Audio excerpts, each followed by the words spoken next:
Yes, the International Vaccine Institute was founded in 1997 as an initiative of the United Nations Development Program. Korea won a request for proposals that included many major countries in Asia, and with an offer of providing 30% of the support for the institute and the donation of a building and the land, the Korean government won the bid, and IVI was sited in Korea. It's the first international organization actually to be headquartered in Korea.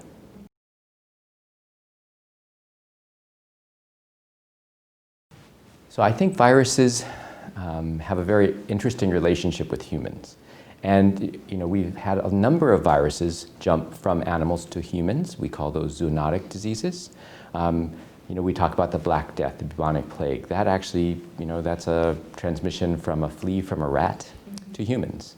HIV originated in monkeys, transitioned to chimpanzees, and then made a jump from chimpanzees to humans.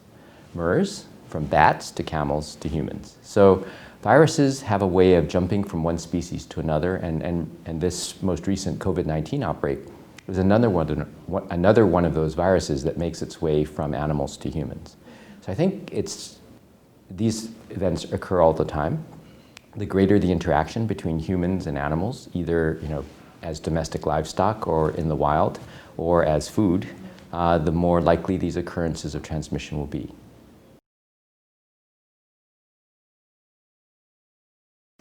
So I think that we're probably getting close to hearing about the success or failure of the first round of vaccines. And if those vaccines are shown to protect and to be safe, then probably in the middle of next year, countries around the world, particularly the high-income countries, will probably have access to vaccines that are safe and effective. We won't have all the data by then. We'll have evidence that it works. We'll have short-term safety data. But given the pressure that many countries are under now because of the pandemic, it's likely that there will be use of the new vaccines. But a vaccine is not a cure. It's not once you have a vaccine, the disease doesn't stop. We actually really have to go out and vaccinate, maybe 8 billion people. And most of the vaccines are 2 doses. So you can imagine that we need 16 billion doses of vaccine, and there's no vaccine that we make in that quantity currently.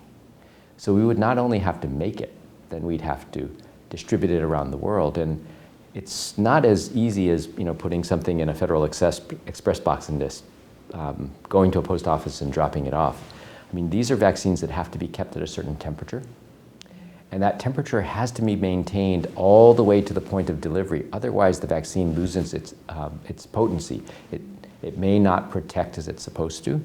So, like a bottle of soda that has to be kept cold, a vaccine has to be kept cold from the time it's made all the way to the time it's delivered. And so, for instance, if the vaccine is made in Korea and is going to be used in Ethiopia, the vaccine has to make it at 2 to 8 degrees refrigerator temperature from Korea through the shipping process to Ethiopia. And when you think that you may have to have hundreds of millions of doses at that temperature, you're talking about a lot of transport and a lot of very careful attention to temperature and details. So that stage is going to be very difficult. And then, of course, we're pretty good at giving vaccines to children.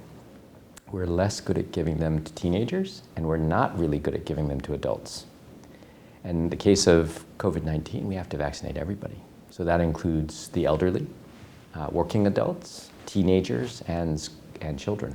So it's a significant problem from a vaccine delivery perspective, from a vaccine manufacturing perspective. So just having the vaccine is an amazing accomplishment, but we still have a lot of work ahead.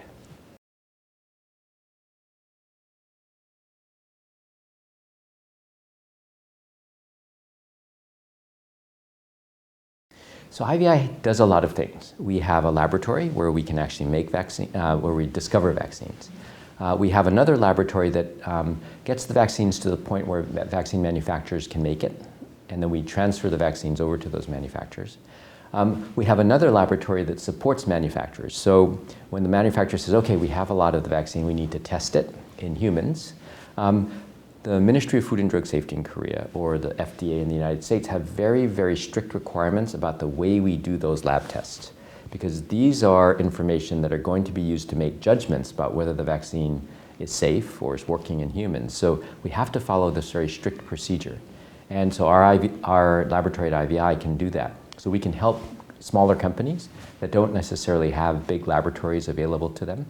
And then we can help companies by testing vaccines. So if SK Bioscience or if Sanofi Pasteur came to us and said, can you help us test this vaccine in India or Nepal or Bangladesh, we could, because we work in those parts of the world that other companies don't necessarily work. And then finally, when it comes time to actually getting the vaccine approved, IVI doesn't submit the proposal to the Ministry of Food and Drug Safety or to the WHO for approval. We can support companies to help the companies obtain approval. And in order to be used globally, a company's vaccine not only has to be approved locally, that is in Korea or in the United States or in Europe, but it also has to go through a second level of review and approval at the World Health Organization. And only then can it be purchased by these big organizations that buy vaccines for global health, like UNICEF. And so, IVI can help at all those steps, and then finally, in the end, we can deliver vaccines. And actually one of the big questions that we have now is the tests that are being done, and you've heard that there are tens of thousands of people involved in these vaccine trials all over the world. Those trials are actually designed to look to see how the vaccine protects an individual. So if you are in the trial and you've got the vaccine, how does the vaccine compare to a person who doesn't have the vaccine? Does it protect you against infection? The bigger question the government has is not about protecting individual people, but protecting society. So we need to know how the vaccine works when it's given to 100,000, 200,000, or in the case of Korea, 51 million people. Will it actually lower the burden of disease, decrease hospitalization, decrease deaths? And that's information that we don't get from these, what we call phase 3 trials. And that's actually very important information, and IVI helps countries to develop that. That helps countries to understand the cost of vaccination and then to measure the benefit of vaccination. That's actually really important for governments.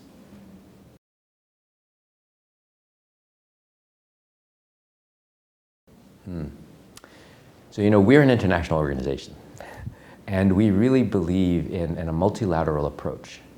Now, when you look around the world today, the high-income countries, and actually some middle-income countries like India and Brazil, have actually purchased about 8 billion doses of vaccine.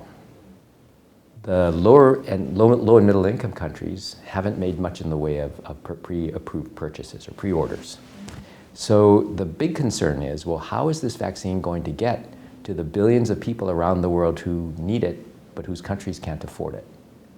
So we think that vaccine nationalism is actually impeding progress towards vaccinating the world, and that it holds a tremendous potential for increased death.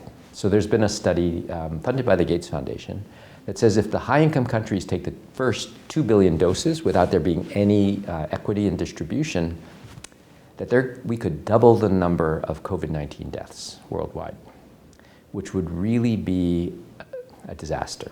I mean, the extent of the pandemic, really being able to allocate vaccine fairly is something that only international organizations can do. And so we need to support this organization called COVAX. COVAX is an effort put together by Gavi, the Vaccine Alliance, by the World Health Organization, and by CEPI, the Coalition for Epidemic Preparedness Innovation. And the goal of COVAX, and Korea has agreed to participate in COVAX, is to provide 20% of the necessary doses worldwide for all the countries, 190 countries that have signed up. That will allow a country to vaccinate the elderly and healthcare workers, so it allows them to prioritize the highest risk populations. And so that would be great, but COVAX still needs to be fully funded in order to make the bulk purchases. And also, we need to start thinking beyond 20%. We need to think about vaccinating 60, 70, 80% of the population. And that's going to require international cooperation.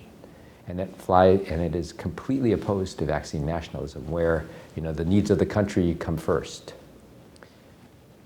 So there's a game theory problem, the prisoner dilemma, and it turns out that these two prisoners, who have to make a decision about how things will benefit them or the group, Typically, the best solution is cooperation. And we think that that's the solution for COVID-19 and the use of vaccine. It's the best solution for the world lies in cooperation.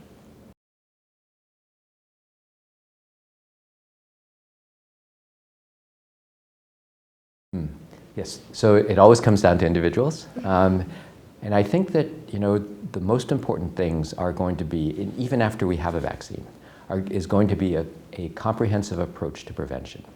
So, as soon as we have the vaccine, we can't say to people, okay, take your masks off and it's okay to go to church, it's okay to go to the movie theater.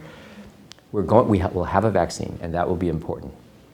But we're going to still need to wear masks, keep distance, maintain good hygiene, until enough of the population is vaccinated so that the burden of infections, or the number of new infections, is significantly decreased.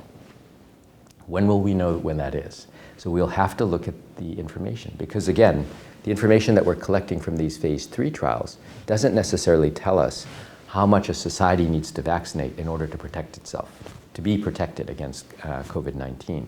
And that's actually one of the key scientific questions that has to be answered the day after we have a vaccine in our hand.